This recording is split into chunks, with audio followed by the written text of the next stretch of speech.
Bueno, Bueno, mi nombre es Claudia Báez, estoy en tercer año de educación primaria, y les doy la bienvenida a todos y a todas.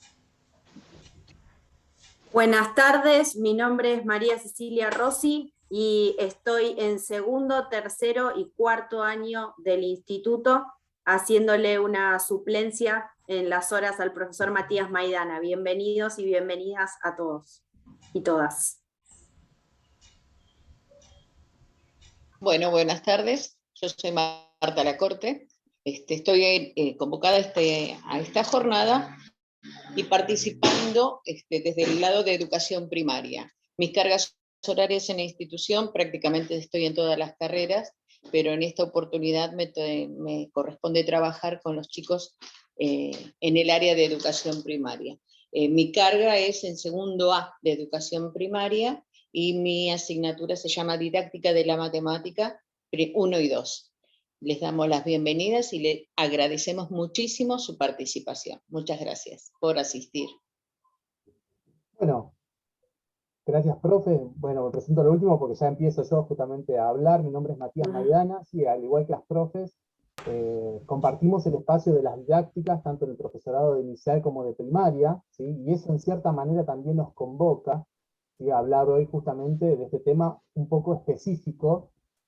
Ahora después explico por qué un poco, ¿sí? Porque un poco conocemos y un poco nos dejan las dudas, que me parece que es lo más interesante justamente de esta charla, donde, bueno, la idea es trabajar un poco, reflexionar más que nada sobre la enseñanza de la matemática a alumnos con discapacidad en función de un documento, ¿sí?, que es resultado de varias investigaciones en referencia a alumnos con discapacidad.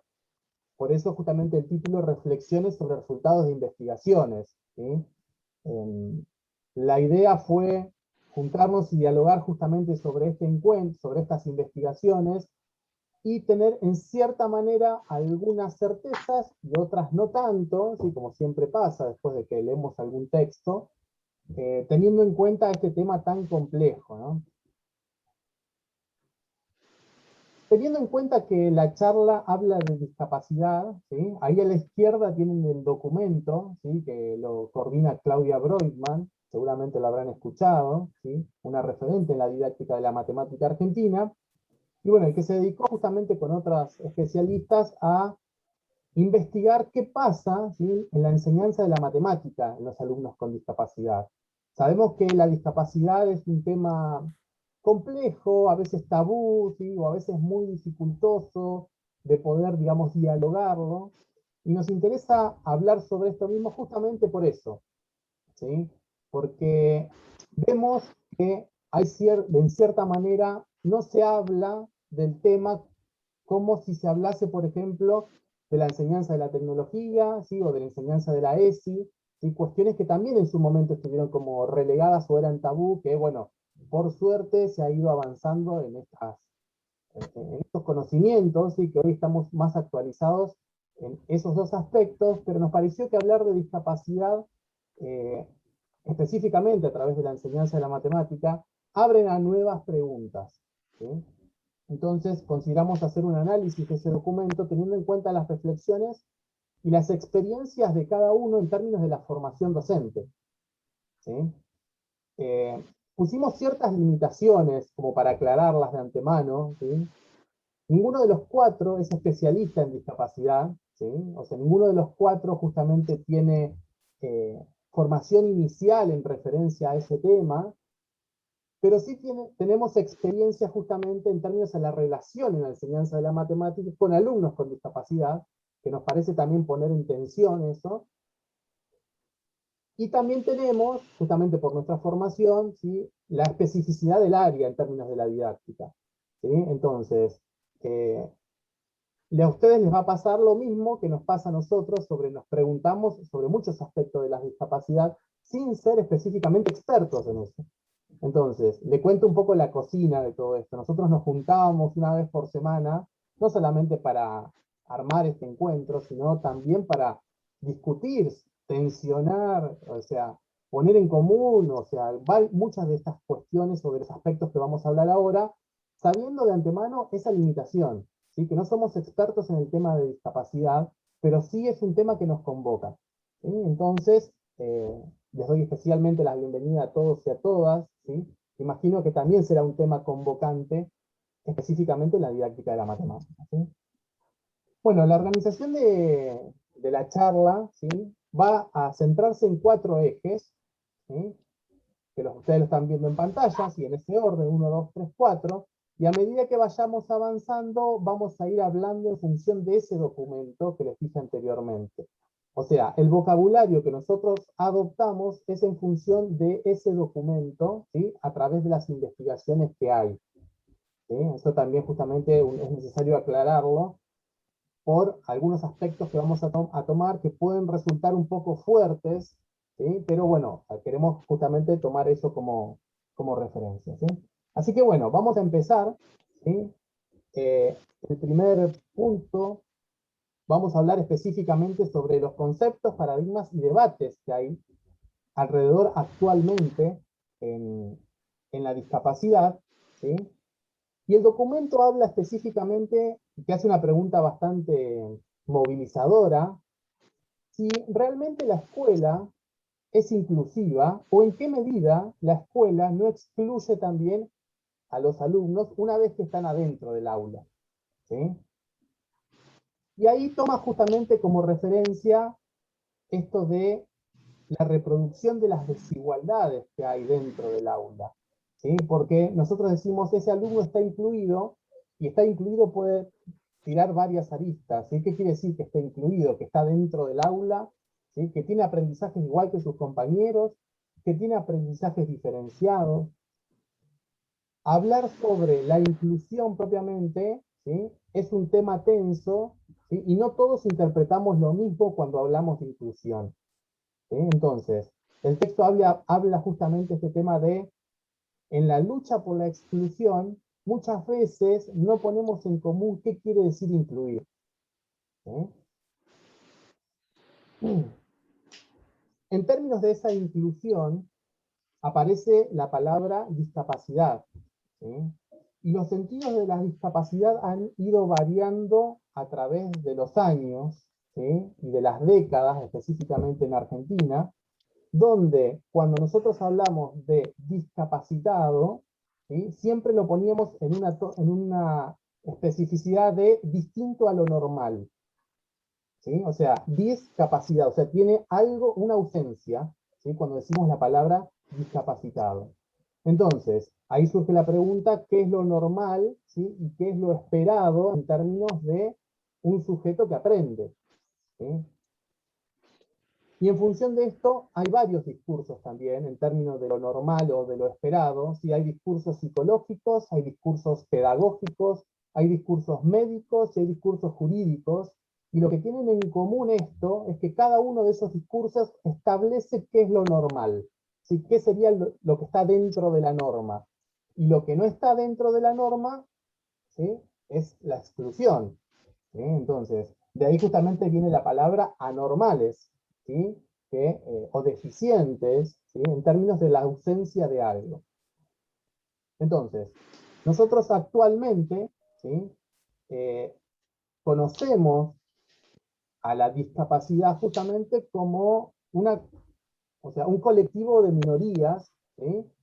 Que entre ellos mismos se denominan personas con discapacidad, ¿sí? O sea, actualmente las personas con discapacidad se denominan de esa manera, ¿sí? Y no, por ejemplo, personas con capacidades especiales o capacidades diferentes, ¿sí? Ese sería un término no adecuado para la autodenominación de las personas con discapacidad, ¿sí? ¿Por qué hacen justamente esta diferenciación, ¿sí? Está muy instalado en el lenguaje políticamente correcto y no ofensivo, ¿sí? Decir capacidades especiales o capacidades diferentes, ¿sí? Y eso en cierta manera pone en foco la mirada sobre una capacidad y la ausencia del mismo, ¿sí? Entonces, la mirada sobre las capacidades especiales o diferentes están puestas en un déficit, ¿sí? Entonces, al estar puesta sobre un déficit, habla en cierta manera en un sentido de desvalorización, ¿sí? Donde especial, entre comillas digo, ¿no? Trata de suavizar o de hacer políticamente correcto algo en términos de una discapacidad, ¿sí? Entonces, yo los invito a lo que estoy compartiendo ahí, es una charla TED de Constanza Orbaiz, que no la vamos a publicar, ¿sí? Pero ella habla específicamente que especiales son las pizzas, ¿sí? O sea, los chicos con discapacidad son discapacitados según la autodenominación, especiales son las pizzas, o capacidades diferentes tiene un vaso y un balde, ¿sí? Entonces, fíjense que si tienen la posibilidad de ver esa charla TED, les va a ayudar a clarificar esta autodenominación de lo que estábamos hablando recién.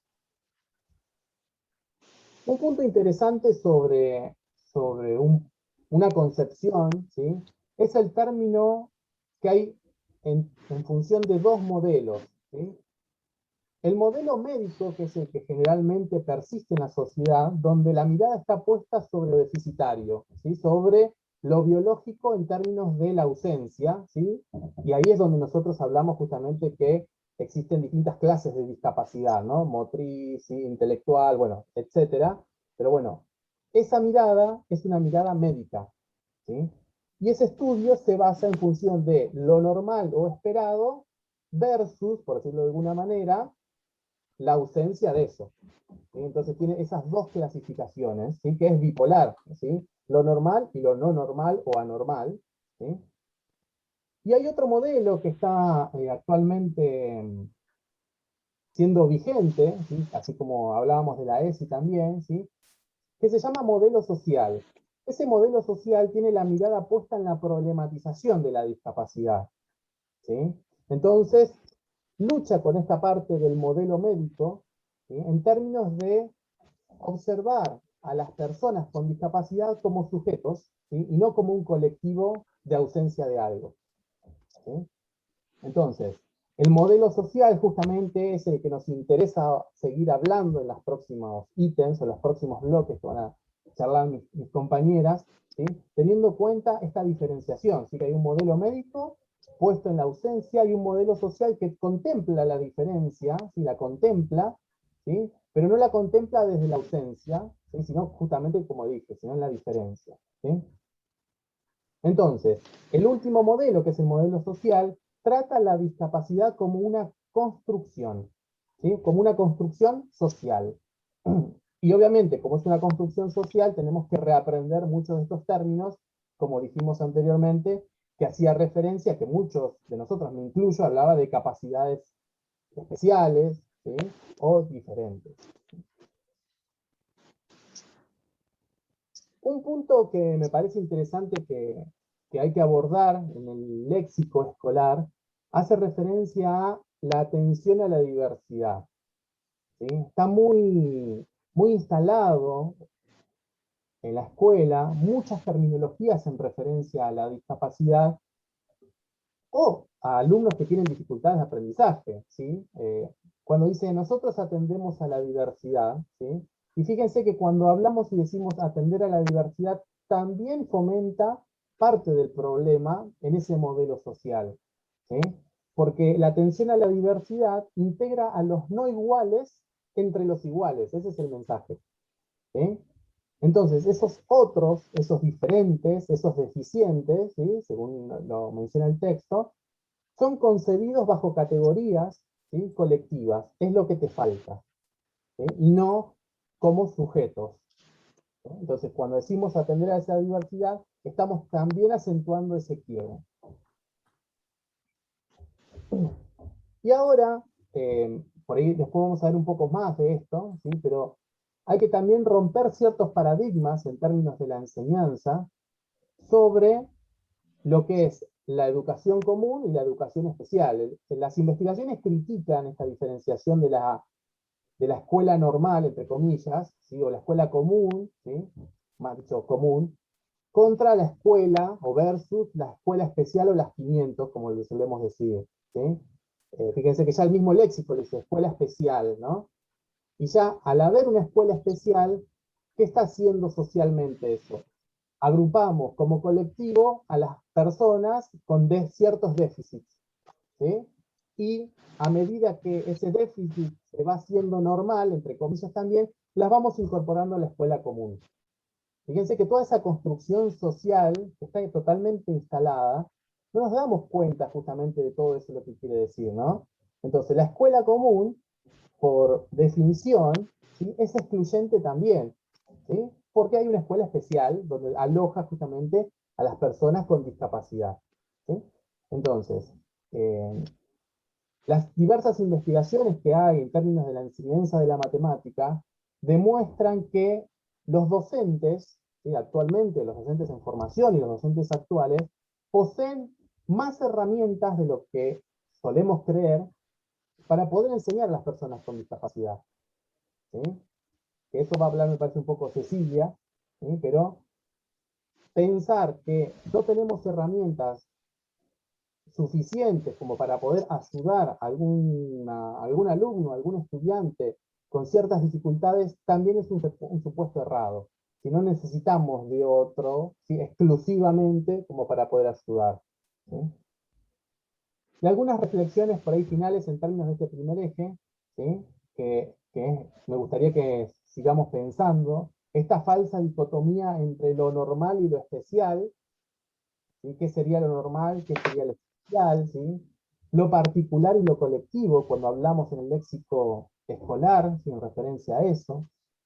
La falsa dicotomía entre la escuela común y escuela especial, ¿sí? Y específicamente teniendo en cuenta que cuando hacemos, o cuando planificamos, o cuando enseñamos, tenemos justamente una mirada puesta, que es la misma mirada que tenemos que tener para todos, que es sobre lo que se puede hacer, ¿sí?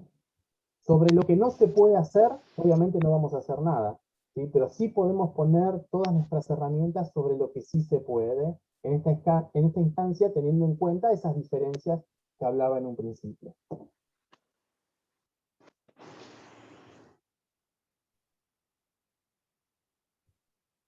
Bien. Sigue la profesora Marta. Bueno, buenas tardes, chicos. Bienvenidos nuevamente. Bueno, a mí me tocó, muy breve voy a hacer porque lamentablemente no hay mucho. Me tocó preparar el capítulo 9 de esta producción de estas señoras que son especialistas en didácticas de la educación y son licenciadas en educación, la señora Pilar Cobeña, Claudia Broidman y Verónica Grimaldi.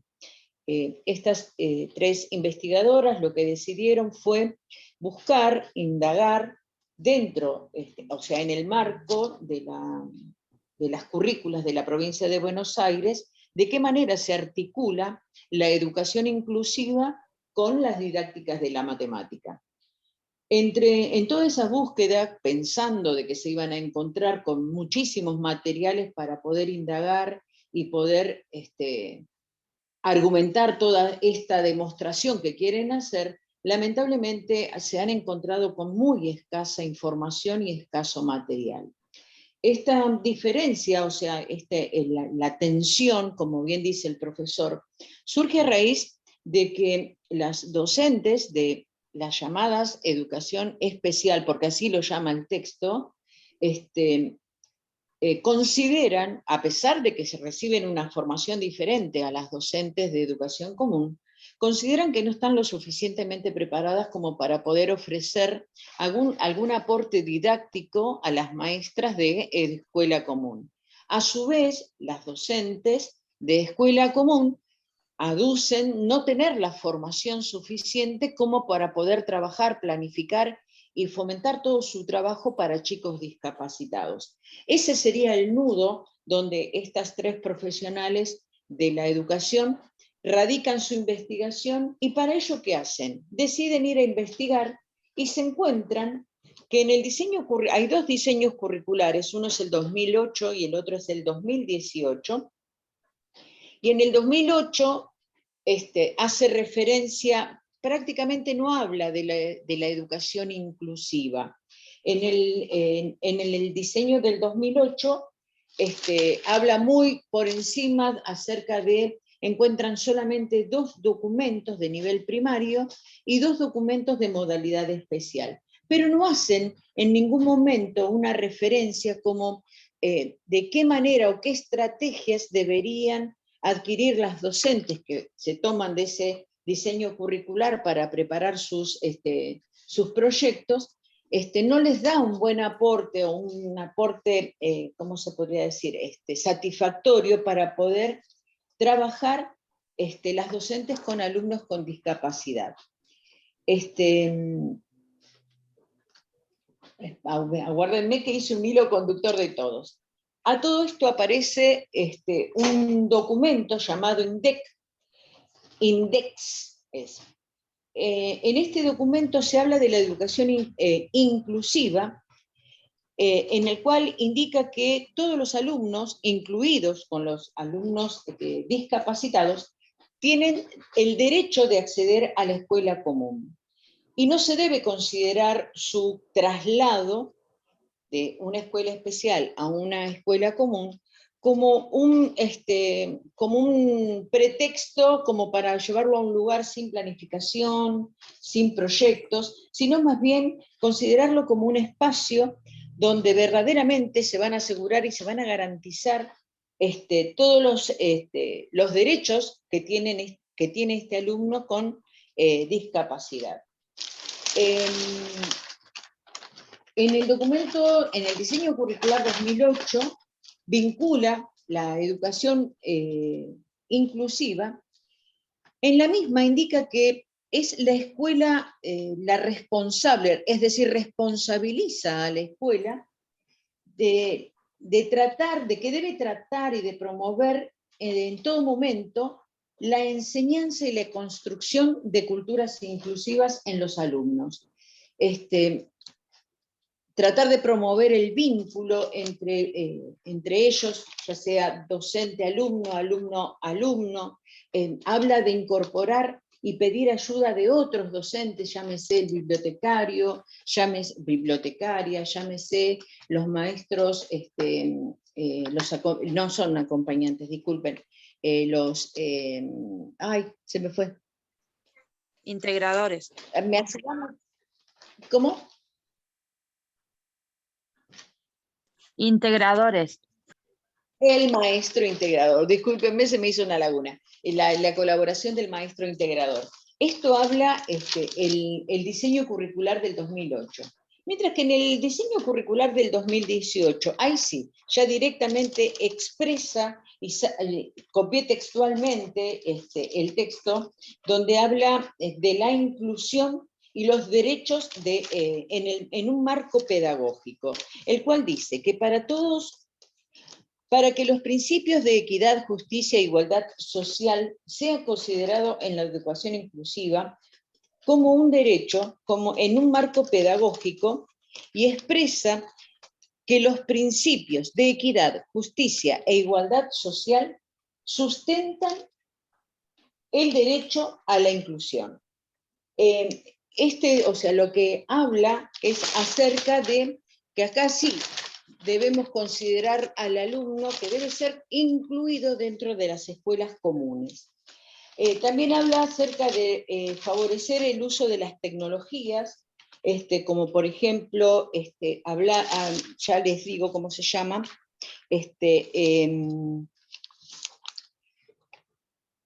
se llama, disculpe porque tengo todo un machete acá.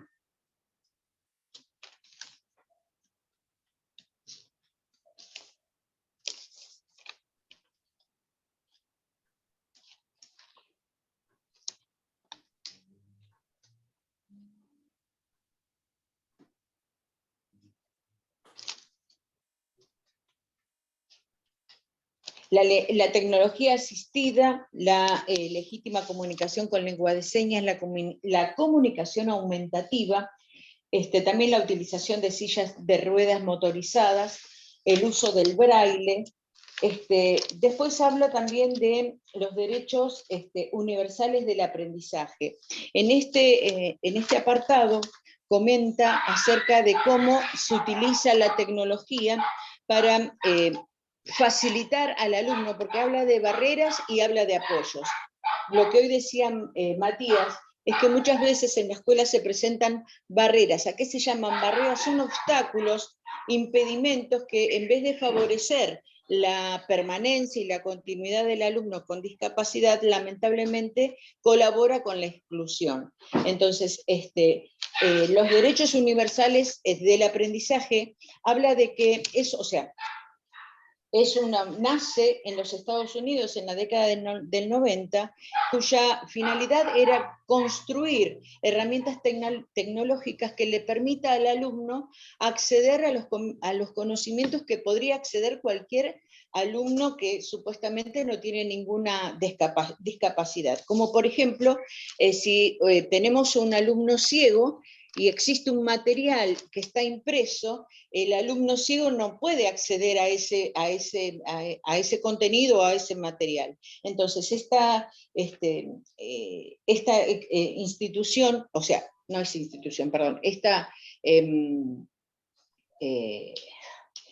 los derechos universales del aprendizaje lo que hace es tratar de permitir que este material que está en forma impresa, llevarlo a forma electrónica y a su vez transformarlo en forma de audio para poder este alumno que no puede leer, poder acceder a ese conocimiento.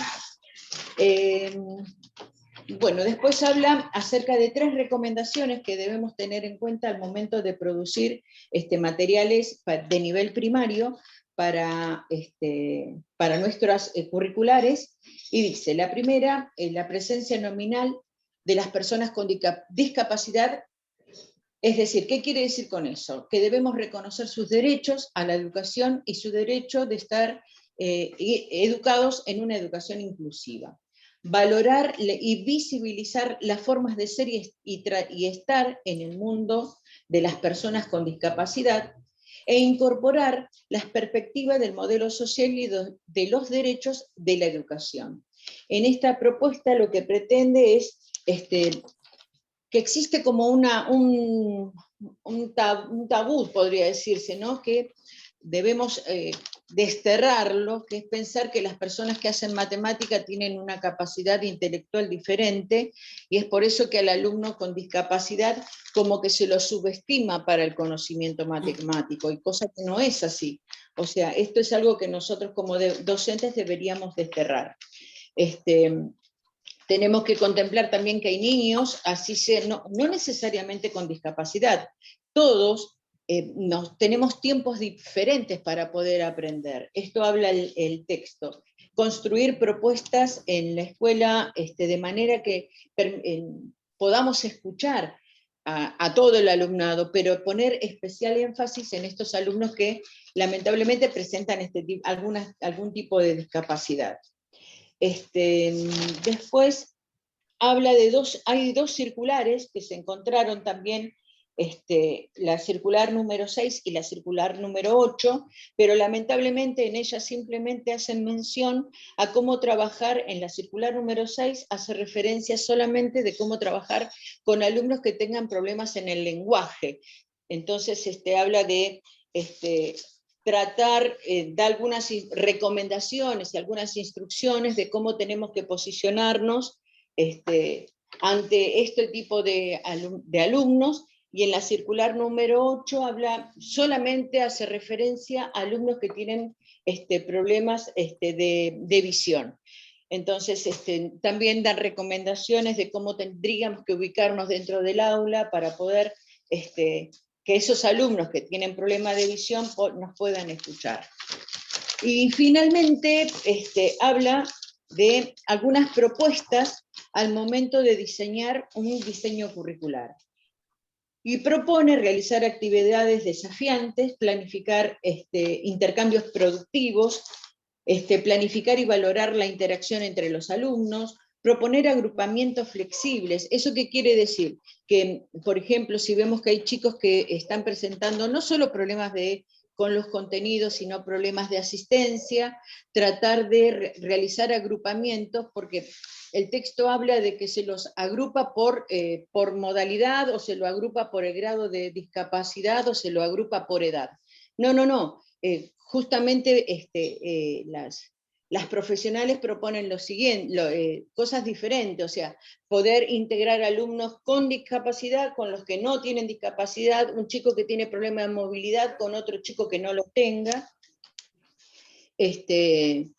Con respecto, decía que una de los contenidos de la matemática que produce una gran frustración o angustia en estos alumnos es la parte de geometría. Entonces tratar de proponer actividades que le resulten al alumno un poco más, o sea, que lo pueda contener y él pueda realizar ese tipo de actividad. Entonces, por ejemplo, si hablamos de los puntos en el plano, en el texto nombraba de la experiencia de poder trabajar con un maple de huevos, ¿no es cierto?, donde el alumno puede identificar filas, columnas, e ir haciendo diferentes movimientos como puntos que se ubican en el plano.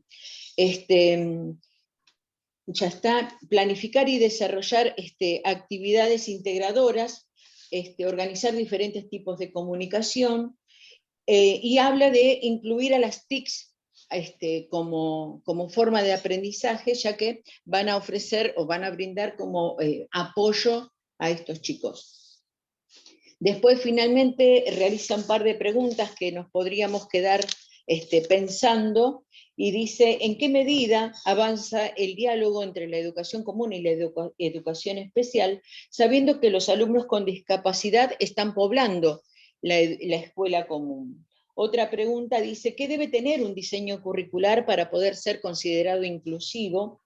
¿Qué se debería incorporar al diseño curricular para ser considerado inclusivo? ¿Y qué tipo de problemas matemáticos se pueden o no resolver?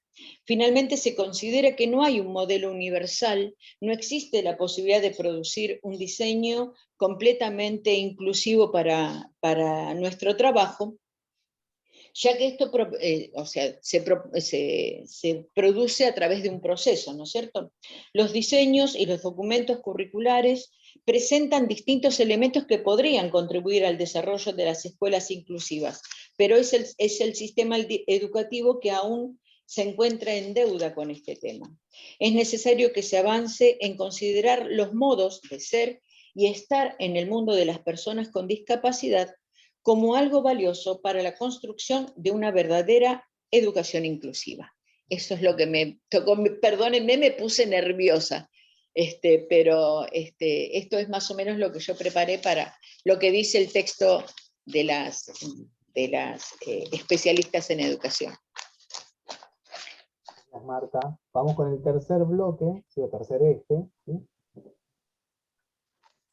Bueno, el tercer eje me tocó a mí y trata sobre los diálogos ineludibles, entre la didáctica de la matemática y la educación inclusiva. O sea, la idea de este eje es encontrar semejanzas en los distintos enfoques, desde la didáctica de la matemática y la educación inclusiva, para poder tratar de contestar a la problemática que surge actualmente y que podemos ver en la siguiente diapositiva, que tiene que ver con la enseñanza de contenidos matemáticos a alumnos con y sin discapacidad de manera simultánea en el aula.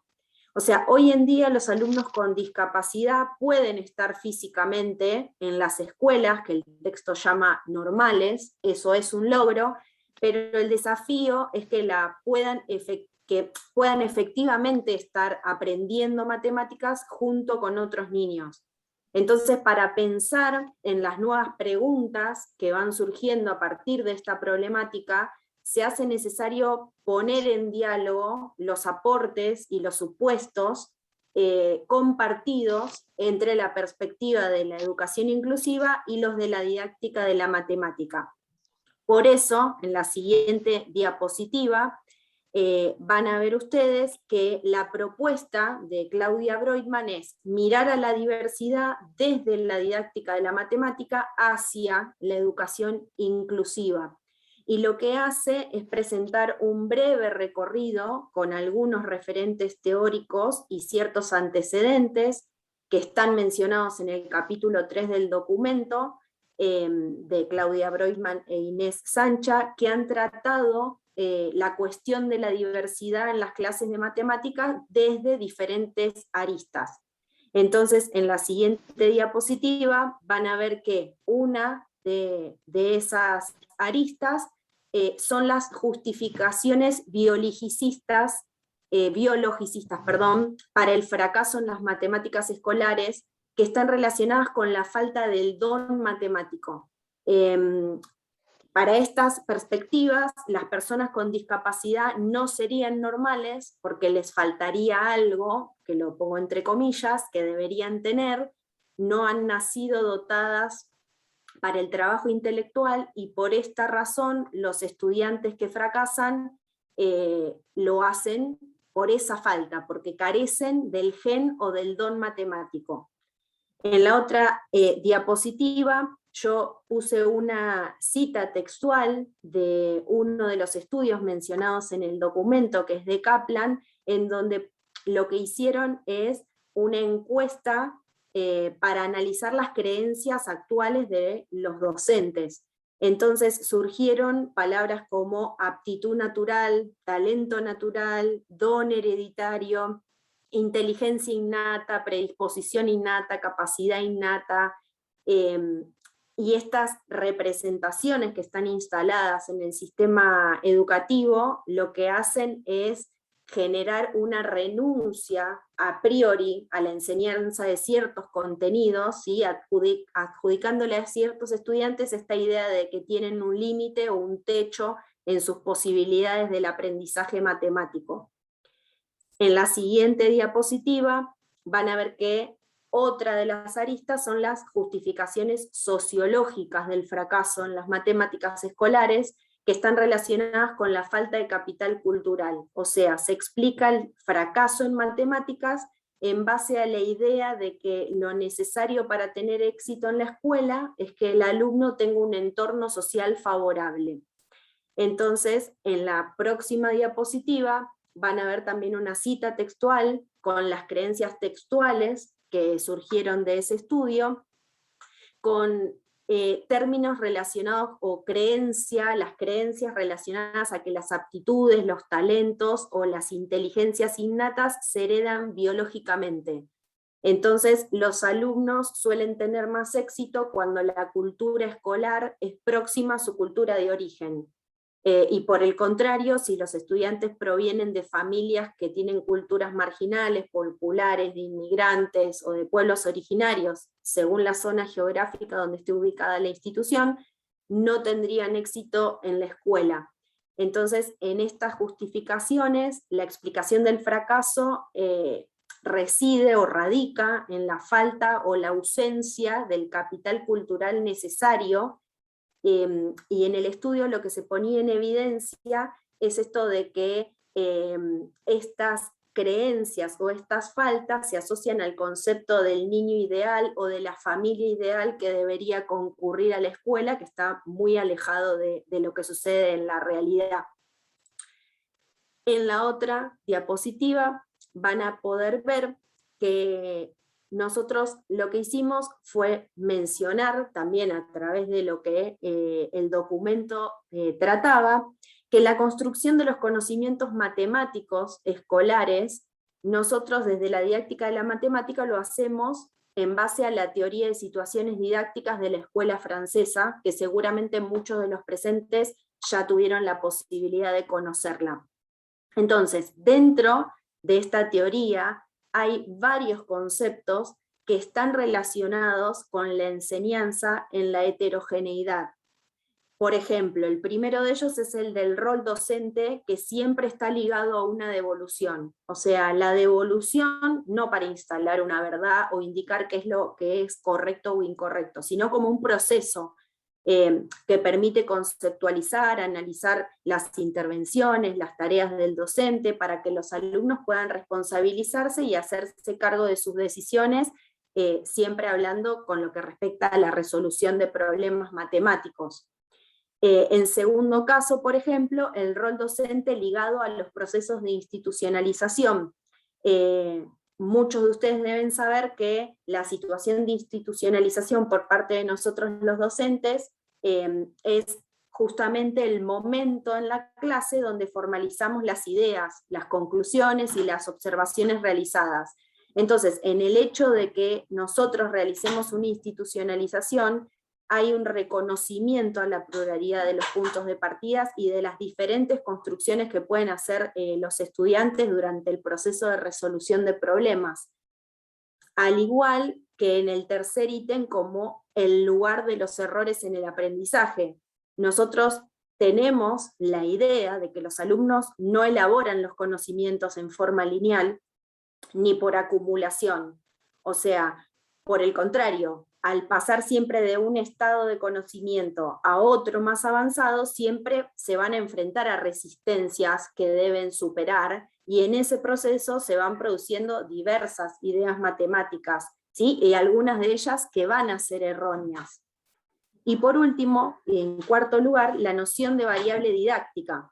La variable didáctica, por definición, saben que son aquellas modificaciones que realizamos los docentes en una actividad, en una propuesta, para poder provocar un cambio en la estrategia de resolución del alumno y que llegue al saber matemático que nosotros queremos, deseado.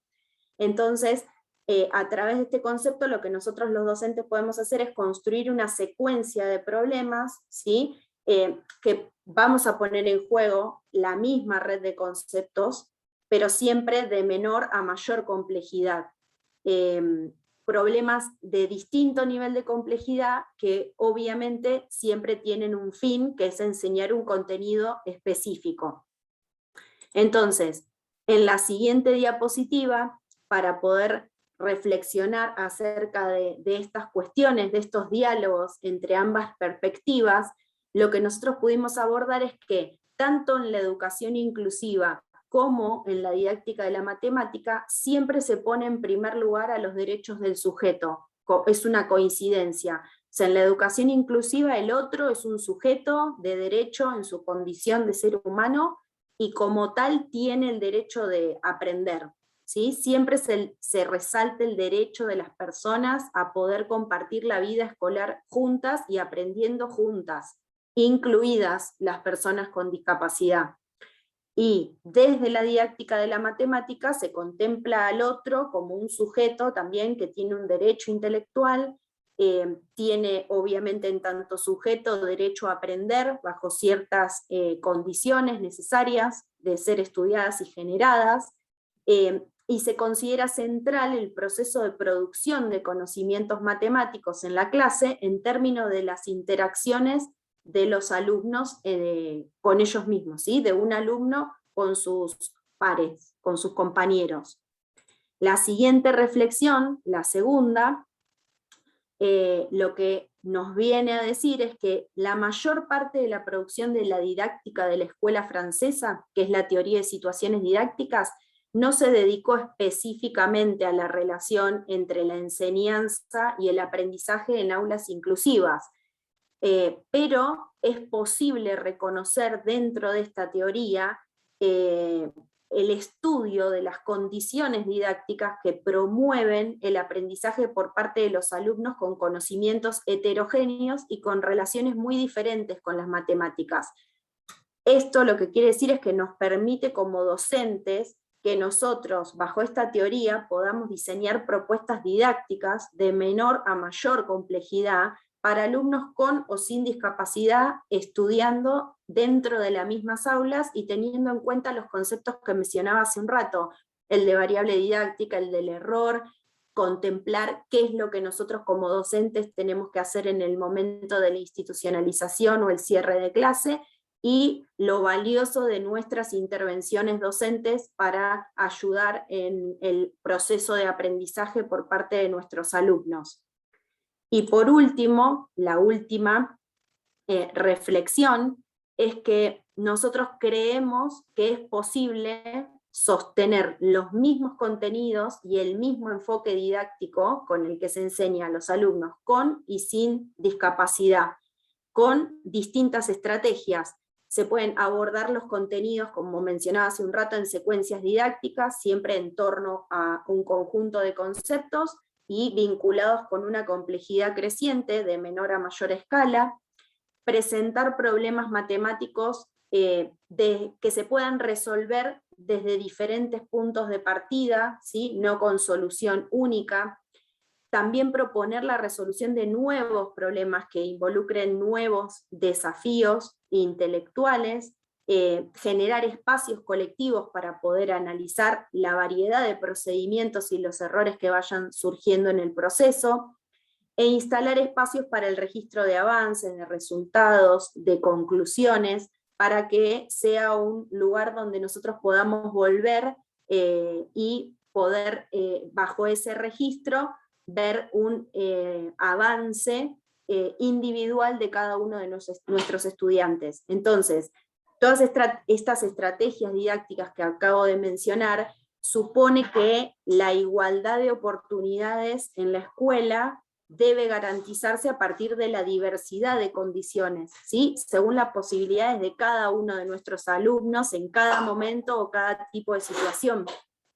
Pero también hay que tener en cuenta que estos puntos de partida no son naturales para el trabajo en el aula o en la escuela, y que se deben construir colectivamente desde una intencionalidad didáctica institucional. Es decir, para poder hacerlo, debemos querer hacerlo. Y bueno, con esta reflexión doy por cerrado el tercer eje y le doy paso al cuarto eje a la profesora Claudia. Bueno, me llegó el momento, bloque 4. Muy bien, eje 4. Experiencias áulicas con alumnos con discapacidad. Seguimos una más, Mati.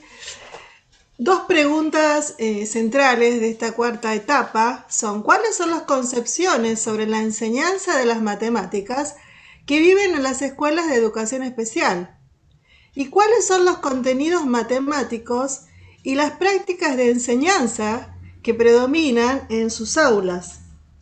En nuestro análisis nos ocupamos de aulas en las cuales asisten exclusivamente alumnos con discapacidad, de primer y segundo ciclo de nivel primario de educación especial. Ese va a ser nuestro análisis.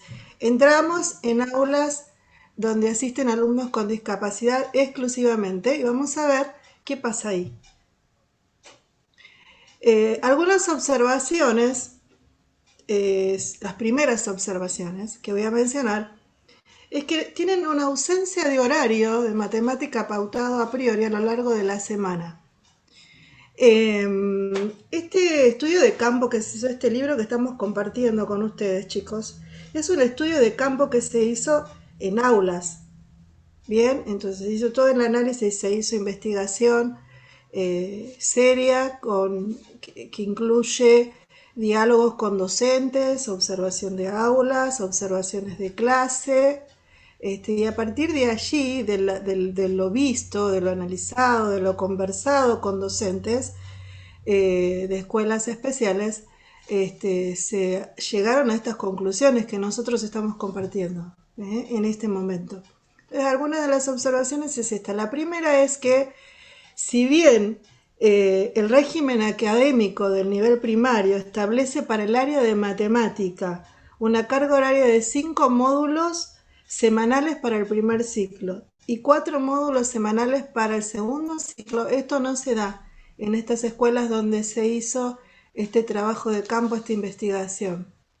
Las docentes deciden o priorizan otras asignaturas, por ejemplo, prácticas del lenguaje, ciencias sociales, ciencias naturales, y entonces enseñan contenidos de esas áreas y en menor porcentaje, en menor cantidad de tiempo, enseñan matemática como disciplina. Entonces, en los horarios, si bien cada institución educativa tiene cierta autonomía en la organización, en la grilla de los horarios y en la asignación de las materias, hay un régimen, una ley que dice que hay que dar cierta cantidad de horarios, cierta cantidad de módulos, ¿sí? Entonces, en estas escuelas que se observaron no se da. Entonces, ante la pregunta las docentes, pero ¿cuál es la cuestión? ¿Por qué no se imparte la cantidad de horas necesarias que la ley estipula? Ellas consideran que hay otros contenidos a enseñar más importantes y algunas deficiencias muy marcadas que tienen que ver con el lenguaje. Entonces, la alfabetización, priorizan la alfabetización por sobre otras áreas del saber, y además justifican desde la posición de que la matemática es un eje transversal a todas las otras materias, y eso es como una justificación de por qué no enseñan matemática en la hora de matemática. Entonces, otra de las cosas que se observan es que hay una discontinuidad en el abordaje de los contenidos matemáticos. O sea, de una clase a la otra no se retoma lo que se trabajó. Entonces, de una clase a la otra queda como un vacío. ¿Bien? Tampoco hay una secuenciación. Digo, esta clase de hoy, lo que voy a desarrollar en esta clase de hoy, está articulado con las que pasaron, está articulado con lo que viene. Hay una planificación en la cual se articulen los contenidos de tal manera que se produzca este avance en el conocimiento matemático. No se da. Las matemáticas escolares se reservan, este es otro de los puntos, se reserva para los alumnos de primera clase. Que los alumnos con discapacidad, esto es muy fuerte, como decía Matías al inicio, ¿eh? Esto es muy fuerte, pensar que la sociedad está dividida en dos, y que están los normales que siguen la norma y los que no, es enorme, es algo realmente para pensar, para reflexionar a futuro, ¿sí? Ustedes como futuros docentes y nosotros como docentes que estamos en la práctica actualmente. Yo misma tenía la idea, ciertas ideas, ciertos supuestos de mi experiencia en aula, que luego de leer este material me hicieron reflexionar, ¿no? Me hicieron pensar, ¿no? En esto de divido en dos. ¿Por qué existen a veces? Mientras estoy hablando ahora me estoy acordando, no lo leí, pero me estoy acordando. ¿Por qué existen pizarrones divididos? Yo he visto en escuelas primarias pizarrones, dos pizarrones, para los que van más rápido, para los que copian más lento. ¿No estamos ahí de alguna manera haciendo una diferenciación muy marcada que no conviene?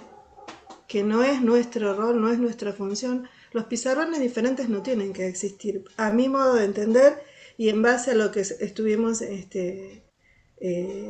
conversando con los compañeros y escuchando hasta este momento, ¿no?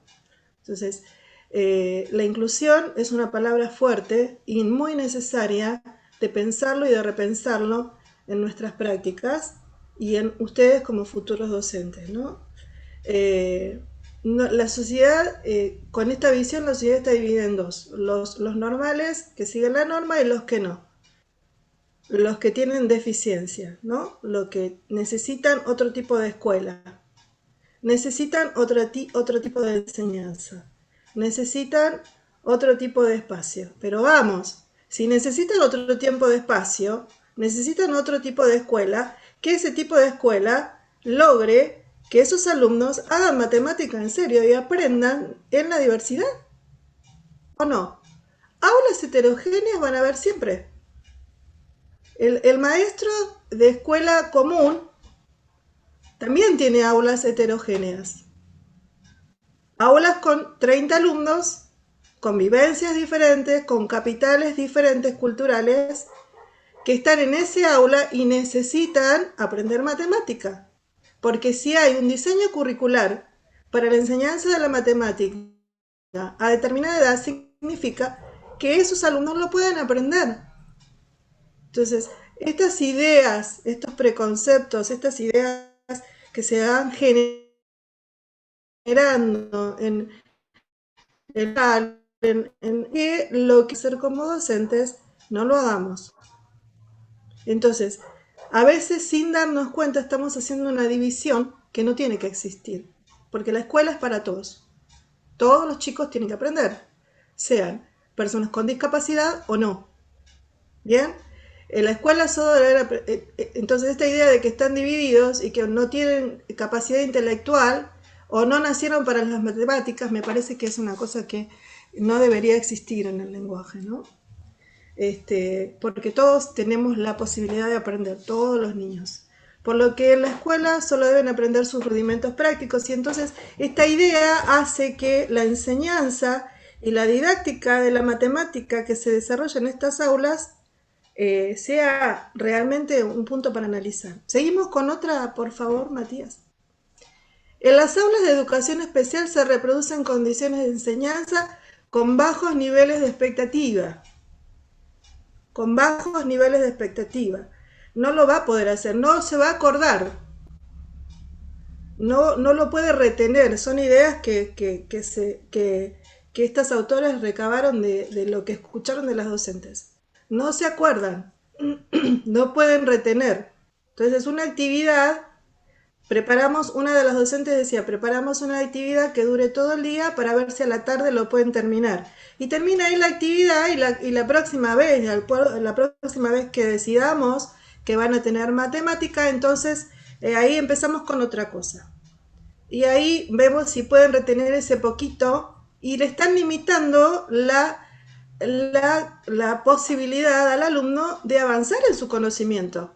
Entonces, como el docente tiene bajo nivel de expectativa acerca de los logros que estas personas pueden lograr, estas personas con discapacidad pueden lograr, actúan en consecuencia. Entonces, todo lo que presentan como propuesta didáctica pedagógica va a ir por esa línea, ¿no? Entonces, hacemos poquito, hacemos cortito, hacemos descontextualizado, hacemos sin articulación, sin una relación con lo que aprendieron antes, porque total no se lo van a acordar.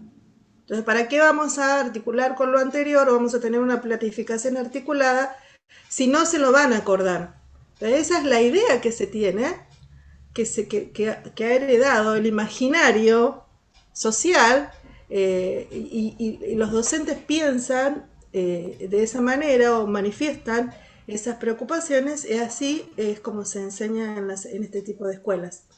La tarea de los alumnos reside principalmente en descubrir qué espera el docente como respuesta. Entonces, en una clase, por ejemplo, la docente escribe un título en el pizarrón de lo que se va a trabajar en la clase, ¿no? Y entonces empieza a realizar preguntas cerradas para que los alumnos respondan. Entonces, ante la primera pregunta, los alumnos no contestan nada. Entonces la docente se apura para llenar ese vacío de que no contestó con otra pregunta más. Y por ahí algún iluminado, entre comillas, da una respuesta. Entonces la docente toma esa respuesta y la valida delante del grupo. Y todo el tiempo, todo el proceso que se tiene que desarrollar en la construcción del conocimiento queda de lado absolutamente.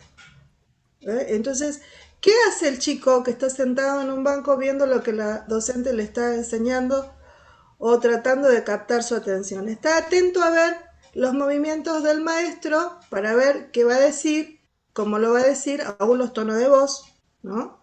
La forma en que desarrolla, porque entonces va conociendo a la maestra y toda su tarea intelectual consiste en descubrir cuál es la respuesta que el docente espera que dé. Y esa es la clase, ¿entiendes? Bastante chato, ¿no? A mi entender, porque cuando nosotros trabajamos en un aula enseñando, participando de un proceso de enseñanza y de aprendizaje, todo ese desarrollo intelectual se da en un medio social, ¿o no? ¿No hablaba la profesora María Cecilia de la teoría de situaciones didácticas? La teoría de situaciones didácticas es una teoría fantástica que lo que hace es el alumno, socialmente incluido en un grupo, trabaja un problema matemático y entonces reflexionan, entonces dibujan, entonces debaten, entonces se equivocan. Y el docente lo que hace es mediar. Ese proceso lo puede hacer un alumno con discapacidad, tanto como un alumno que no tiene discapacidad. porque el proceso de aprendizaje sigue los mismos requisitos. El aprendizaje se da en un entorno social. Con un problema matemático, hablando específicamente de esta disciplina, con un problema matemático que haga, a mí me gusta esta idea de pensar, que le dé vuelta la cabeza al alumno, que lo ponga pata para arriba y que empiece a ver de qué manera puede desarrollar la respuesta a ese problema con lo que sabe, y en base a lo que sabe, ver cómo puede avanzar y compartir con el otro, y no discutir, no porque va así, no porque después poner en común. En estas aulas no se da. El alumno está sentado esperando que el docente le dé. Lo único que puede lograr es tal vez copiar alguna porción de lo que el docente está escribiendo en el pizarrón, esperar a ver qué es lo que espera el docente que diga el alumno, y ese es el proceso que se desarrolla en estas aulas. Estoy hablando de las aulas específicamente donde se desarrolló el trabajo de campo, ¿bien? De este libro. Entonces, ¿qué contenidos se proponen enseñar los docentes de educación especial? Apelan a la producción curricular de primaria para determinar los contenidos de cada ciclo, consultan sus orientaciones didácticas para planificar. ¿De qué manera seleccionan y secuencian los contenidos? Ya dijimos que secuenciación no hay. ¿Cómo tienen en cuenta los conocimientos disponibles de los alumnos, escolares o extraescolares, para tomar esas decisiones? ¿Seguimos un poquito más? Ahí puse 2 testimonios de 2 docentes que hablan del tema. Y fíjense que el diseño curricular que usamos es el mismo de primaria, dice una de las docentes. Pero nosotros tenemos que adaptar. Se usa mucho esta palabra de adaptar, ¿eh? Yo todo lo que tengo está adaptado, dice la docente. Y la planificación que tengo, por ejemplo, para los nenes de la tarde es con el diseño de nivel inicial. Entonces, ¿cuál es la adaptación? Tomar el diseño del nivel anterior y enseñar ese contenido. ¿Bien? Otra docente dice, si nosotros pedimos un diseño curricular para especial, creen que estamos discriminando. Pero el diseño curricular de primaria a nosotros no nos sirve. Hay como una ilusión, que a mí casi me hizo reír, hay como una ilusión de que los alumnos de escuelas comunes, el diseño curricular que la docente maneja para las escuelas comunes es de tomar el diseño del ABC, sacarlo, armar y enseñar. Y que el alumno está capacitado intelectualmente para todo eso, así como está escrito, expedido, aprenderlo, ¿no? De esa idea. Entonces, los docentes, si nos paramos en la posición del docente que enseña a niños con discapacidad, ella ve, pongámonos como si estuviera la docente de escuela común y la docente de escuela especial, que se miran. Y la docente de escuela especial anhela poder reproducir como hace la maestra de escuela normal, común, de escuela común voy a hablar, me gusta más común que normal, escuela común, ese diseño curricular, esos contenidos. Y resulta que la maestra de escuela común también tiene que luchar por ver cómo va a ser para secuenciar esos contenidos que están prescriptos, porque los diseños curriculares son prescriptivos, no es lo que yo quiero como docente, es lo que está prescripto, es lo que tengo que enseñar, a este grupo de alumnos con tanta diversidad dentro del aula. O sea, las dos están en la misma situación. No hay, porque si nosotros ponemos en la posición de decir, la maestra de educación especial necesita que se le haga un diseño específico, es como que ya estamos otra vez sentenciando que los chicos con discapacidad, los chicos con discapacidad no pueden. Por eso necesitan un diseño. Pero hay puntos en común entre ambas posiciones. Hay que enseñar y los chicos tienen que aprender, hay heterogeneidad. Y entonces el rol del docente es ver cómo esa enseñanza que el chico necesita, y además que su derecho sea viable dentro de un aula. ¿Ok? Entonces, me encantó esto de pensar, bueno, un docente piensa, anhela lo del otro, y el otro anhela lo del otro, cuando los dos tienen cosas en común, los dos tienen que enseñar. Bien, seguimos una más. Entonces, dentro de las aulas, de escuelas especiales, se usa más una concepción utilitaria o práctica de la matemática. Entonces, ¿qué les enseñan? Les enseñan los números, que escriban su dirección, que escriban su número de teléfono, para que le enseñan la matemática, los números, para que lo usen en cosas cotidianas. Y ahí terminó. ¿Cuál es el objetivo? Que se puedan mover en la vida, fuera de la escuela, y que mínimamente conozcan su número de documento, su dirección y no sé, el número de teléfono. Que si alguien le pregunta, y ahí termina, fíjense la expectativa, ¿no? Fíjense la expectativa. Una concepción utilitaria. Entonces, toda la riqueza que tiene la matemática, del hacer matemática, de la construcción matemática, se pierde. Porque se da poquito, chiquito, cortito, y específicamente para determinadas cuestiones, ¿no? Que tienen que ver con lo de todos los días. Esto puede producir un vaciamiento de contenidos. De hecho, hasta lo que estoy hablando, se produce un vaciamiento de contenido matemático. Bien, porque si yo selecciono y es sesgado lo que se está dando, ¿no? Entonces, no es lo que el diseño me está diciendo. Estoy vaciando de contenido. Estoy dando lo que a mí me parece como docente que el chico, con mi preconcepto de que el chico no puede retener, no puede articular, intelectualmente no puede elaborar una construcción, una idea matemática, no lo puede hacer tampoco. Entonces, con todo ese preconcepto, uno produce esto de un vaciamiento de contenido. Otro punto es el uso de material concreto. Los docentes, algunos testimonios daban los docentes y decían que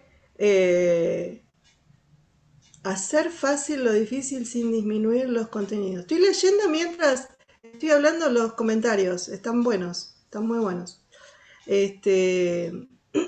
Entonces, solamente, ojo, el material concreto es necesario en la enseñanza de educación primaria. De hecho, ustedes que están estudiando en la formación docente, construyen materiales concretos, recursos para enseñar en el aula, ¿bien? Y es absolutamente útil y necesario, ¿bien? Pero solo el uso del material concreto, lo destaco, solo el uso del material concreto no cumple su función, ¿bien? Porque hay cuestiones de la matemática que los chicos pueden usar, y Broyman lo usa mucho a esto, ¿no? Tener una cantidad de cosas aprendidas y memorizadas que la pueden usar en otras situaciones. Por ejemplo, en operaciones, ¿no? Entonces, memorizan ciertos cálculos mentales, lo tienen como un recurso, como una reserva, y entonces ante una situación problemática lo pueden sacar y usar. Y no están necesitando un material concreto en ese momento, porque evocan cosas que saben, que lo han aprendido, recursos, herramientas, que no necesitan en el momento usar un material concreto para verlo, para visualizarlo. Bien, entonces, el uso del material concreto sería un tema para otro debate más. Yo me doy cuenta que cuando empiezo a leer esto que podríamos sacar no sé cuántos conversatorios, empezando por la concepción utilitaria, siguiendo por el vaciamiento de los contenidos, continuando por lo del uso del material concreto. Bien, o sea, es muy cortito el tiempo que tenemos para compartir en este conversatorio, para desarrollar la profundidad que esto tiene. Que a medida que voy hablando me voy dando cuenta cuánta profundidad tiene, que se podrían hacer trabajos de... Me pasó con el Tangram, que nos enseñó fracciones de una manera más bien, Nora Maldonado. te felicito. En clase lo vamos a ver. Estoy conversando con una alumna que mandó ahí en el chat un comentario. Entonces, cada uno de estos temas tiene mucho para trabajar. Y otra de las cuestiones que se ven en cuanto a los contenidos es el desvío hacia otros contenidos. Esto me pareció extraño porque no lo había visto. Desvío hacia otros contenidos. Comienza con un contenido que es lo que propone el docente al inicio, y luego, dependiendo de la respuesta, la no respuesta, porque no contestan, entonces desvía a otro contenido más fácil. Entonces, no hay una planificación, volvemos a esto, no hay una planificación de una clase en la cual haya un inicio, un desarrollo, un cierre, ¿no? Un objetivo y que todo se desarrolle en función de ese objetivo. Una secuencia didáctica que camine hacia aquel objetivo que establecimos al inicio, ¿no? No hay. Entonces, se desvía hacia otros contenidos, por ejemplo, a contenidos del lenguaje. Hay un ejemplo que proponen una suma, un cálculo. 5 más 7 más 8. La docente le dice 5 más 7. Silencio en el aula. Lo que yo me imagino al leer el texto, ¿no? Silencio en el aula. 5 más 7. Silencio en el aula. Entonces la docente dice 5 más 7. Le pone los dedos. Cuenten, contamos. 5, 6, 7, 8. Entonces los chicos empiezan a repetir lo que la maestra está diciendo. Cuando le tiene que sumar el otro número, creo que es un 8, ahí empieza todo este proceso de nuevo. Entonces lo que empezó siendo un cálculo terminó siendo un conteo. ¿Bien? Usando los dedos. ¿Qué pasó ahí? Yo pensaba, ¿qué pasó ahí? ¿Qué pasó?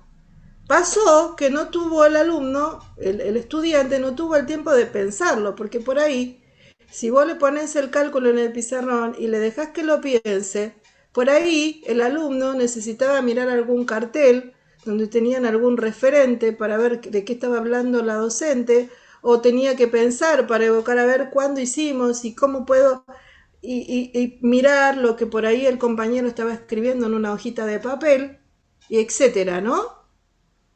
Entonces, todo ese tiempo que hay que dedicarle, darle ese tiempo al alumno, bueno, ante la no respuesta, rápidamente pasa a contestar la docente y a desviar hacia otro contenido que no era el inicial, no era lo que había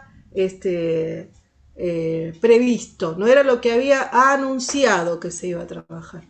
Bien, y en este material hay montones, muchos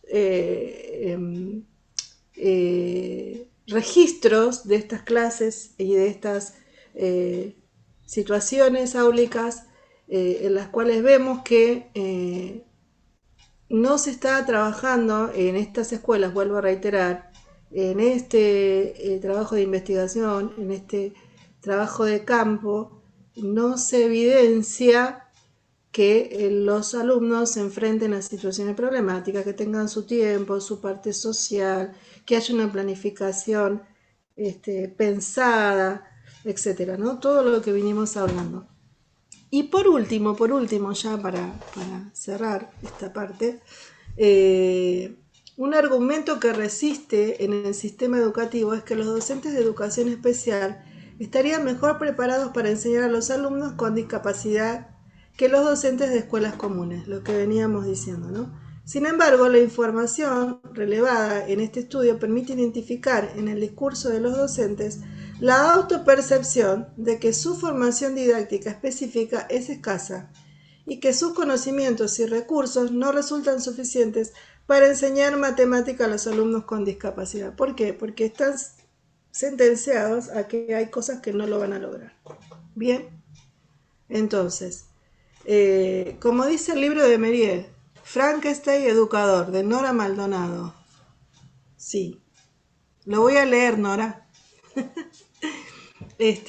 Bueno, entonces, Los alumnos, los docentes de educación especial, alumnos con discapacidad, no se sienten capacitados para enseñar. Y lo dice una de las docentes entrevistadas, dice, cuando yo me formé en mi formación docente, la matemática que me enseñaron era la matemática para la escuela común. Nadie me dijo el cómo hacerlo.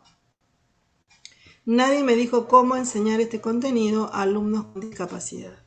Bien, entonces eso es lo que las docentes autoperciben y manifiestan a la hora de trabajar con alumnos con discapacidad del área de la matemática. ¿Seguimos? Creo que llegamos hasta ahí con mi disertación. Así que bueno, los compañeros van a hacer una reflexión final, María Cecilia y Matías, y luego si tienen preguntas, comentarios, me gustó mucho leer algunos chats que me parecieron bastante interesantes. Quedó registrado ahí en la grabación, después los voy a volver a leer, por ahí compartir con los alumnos de tercero esos comentarios. Bien. Así que bueno, les voy a dar el pasaje a María Cecilia y a Matías. Perfecto, muchas gracias, Claudia. Simplemente nosotros a modo de cierre queríamos compartir algunas reflexiones finales que estuvimos pensando en base a la lectura de este documento, los 4 docentes que preparamos esta presentación. La primera, que hace referencia a que los docentes tenemos más herramientas de las que pensamos para abordar algunas situaciones que suceden particulares en el aula. Otra que está relacionada al hacer matemático, que el hacer matemático por definición es inclusivo, la relación entre una situación problemática y el alumno. Entonces nosotros debemos romper paradigmas sobre el acceso de los estudiantes a la matemática. Y por último, dentro de la tercera reflexión que yo voy a comentar, que la formación inicial sí consideramos docente que es limitada, pero también consideramos que la formación docente no termina nunca. Va a llegar un momento en el que nos vamos a jubilar y vamos hasta ese momento seguir aprendiendo, y la formación justamente es constante.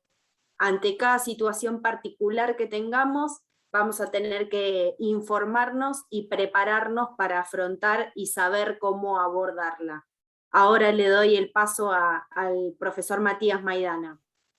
Bueno, como últimas instancias, justamente ver que el trabajo colaborativo, ¿sí?, en términos de una situación de enseñanza, es necesario, ¿sí? El trabajo colaborativo hace referencia, implica a todos los actores justamente en el trabajo, no solamente de la discapacidad, mayor aún, pero también en el trabajo escolar común. Por ejemplo, el trabajo del docente de la escuela común con el docente del equipo de orientación escolar, el directivo con el docente, ¿sí?, el docente con la familia, o sea, la interacción que se tiene que armar justamente no es un trabajo aislado, ¿sí? O sea, podemos saber más e indagar más sobre los aprendizajes, sobre los objetivos de enseñanza, mientras mayor interacción exista justamente en ese trabajo entre todos esos actores.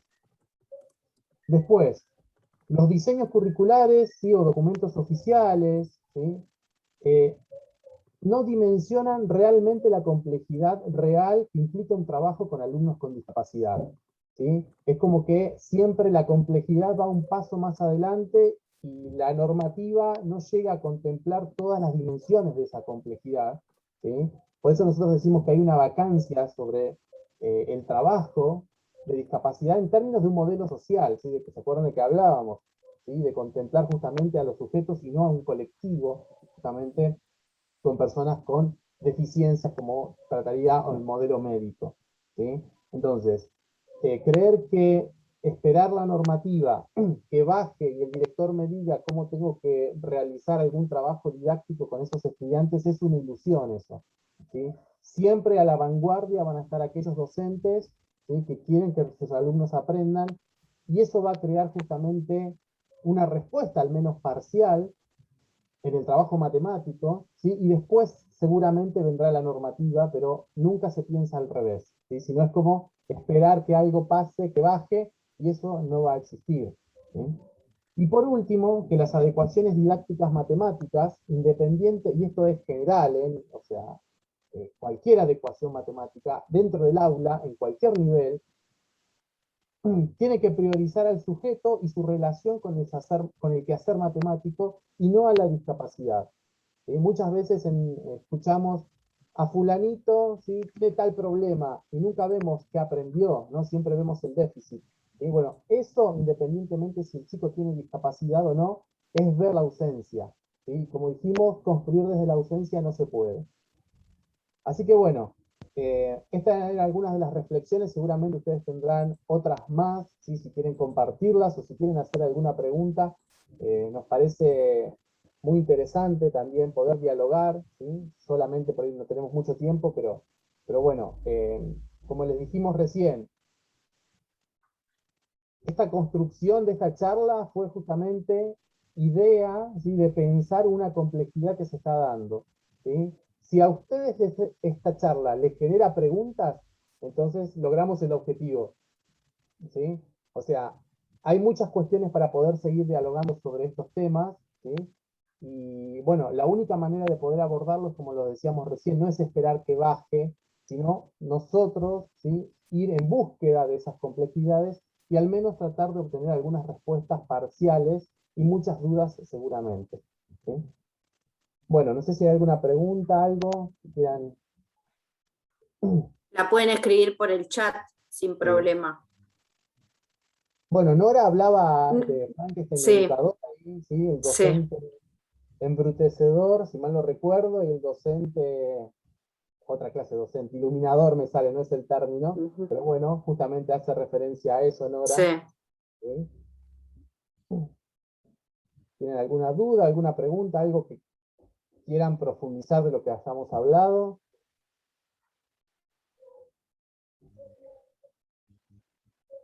No, y los comentarios que fueron subiendo los alumnos están muy buenos todos. Si hacemos una pasadita así rápida por los comentarios, va a ser muy enriquecedor, me parece. Si Sí, alguno quiere preguntar algo también. los maestros nunca dejan de aprender, tal cual. Eso es muy bueno. No se olviden, después de 15, 20 años de docencia, que los maestros nunca dejan de aprender. ¿Eh? Eso es una muy buena reflexión. Esto que puso acá una compañera que dice, hacer fácil lo difícil sin disminuir los contenidos. Está hablando de transposición didáctica ahí la compañera, ¿no? Me pareció muy interesante. Es cuestión de sacarnos los prejuicios sobre la enseñanza y ser creativos. Ejemplo en el nivel inicial con los cuentos, ser un puente entre la lectura y los niños sin anticipar respuestas. Los chicos están hablando, están moviéndose, me encantó eso, por eso lo estoy compartiendo, en el marco de las teorías didácticas, ¿no? La construcción del aprendizaje. Entonces, está muy bueno rescatar lo que los alumnos dicen porque están evidenciando que están sabiendo de lo que están hablando y está muy bueno. A ver, ¿alguna más?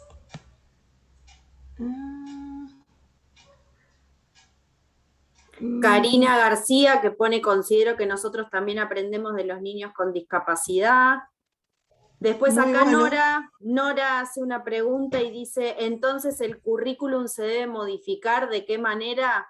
Acá me tomo el atrevimiento de responder y se suman los colegas. El currículum no se debe modificar. Lo que nosotros podemos hacer como docentes es modificar las situaciones didácticas que armemos y la complejidad para trabajar en el aula, pero los contenidos siempre son los del currículum. Sí, no olviden que el diseño curricular es prescriptivo. Bien, eso no es que yo puedo quitar, por eso no puede haber vaciamiento de contenido. Lo que el docente hace es secuenciar. Bien.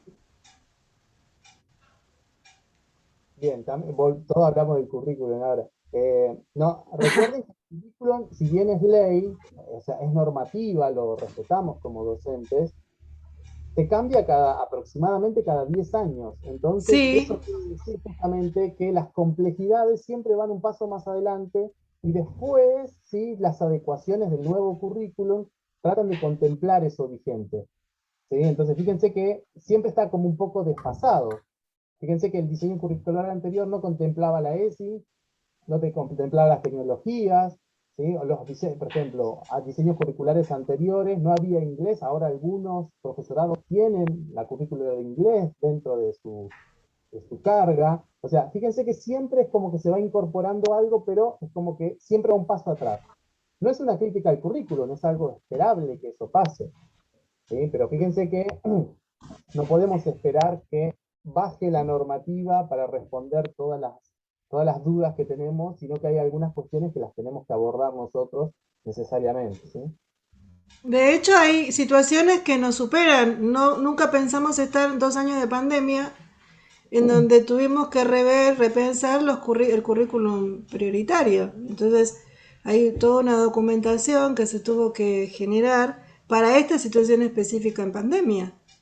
Entonces, nada es lineal, ¿no? Entonces hay que ver que hay que ir repensando continuamente nuestras prácticas. Aún a veces estoy pensando en esto, aún a veces el alumno que parece que está todo bien, hay que ver si está todo bien.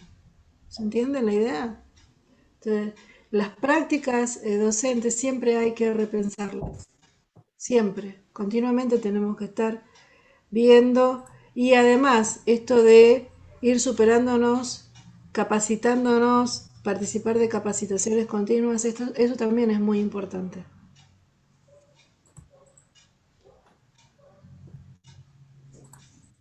Tal cual. Por ahí Nora preguntaba si consideramos que se debe agregar algo. Es una buena pregunta. En mi parte, por ejemplo,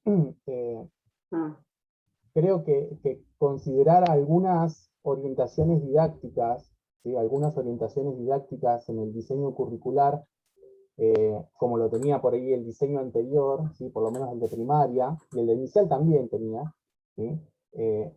Puede ayudarnos mejor a contemplar, aunque sea desde el abordaje matemático, estos aspectos que nombraba Cecilia, ¿no? La institucionalización, el rol docente, ¿sí? O sea, no, a veces no es tan sencillo de poder entenderlo, pero bueno, a veces el currículum con alguna orientación nos puede ayudar justamente ante alguna situación.